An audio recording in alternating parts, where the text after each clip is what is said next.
और सपा नेता आजम खान और उनके संबंधियों पर बुधवार सुबह से आयकर विभाग की टीम द्वारा की गई छापेमारी के बाद 3 दिन आयकर विभाग की टीम आजम खान और उनके करीबी सपा विधायक नसीर अहमद खान के आवास पर मौजूद रही थी और शुक्रवार को टीम ने वापसी की थी, जबकि आयकर विभाग की टीम ने मीडिया के सामने कुछ भी बताने से इनकार किया था। वहीं अधिकारियों के जाने के बाद आजम खान मीडिया के सामने विस्तार से जांच के बारे में बता रहे थे और वहीं शनिवार को प्रिंट और इलेक्ट्रॉनिक मीडिया में करोड़ों रुपए के टैक्स चोरी के ज्वेलरी और लाखों रुपए कैश की खबर छपने व चलने पर सपा नेताओं ने सख्त नाराजगी जताते हुए प्रेस वार्ता की और खबरों का खंडन करते हुए विधिक कार्रवाई की बात कही।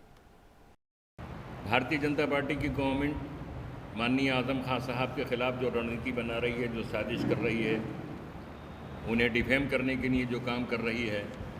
कुछ ऐसा ही डिफेम करने के लिए लगता है कि अखबार वाले भी ये सब कर रहे हैं और ऐसी बातें छाप रही हैं जिसका कोई सर और पैर नहीं है। ये इंतहाई गैर जिम्मेदारी की बात है।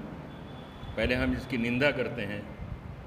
कि आली जनाब मोहम्मद आजम खान साहब के घर पे जो कुछ हुआ है, इसके बारे में जो खबरें छापी गई हैं, उसका मकसद सिर्फ़ और सिर्फ यही लगता है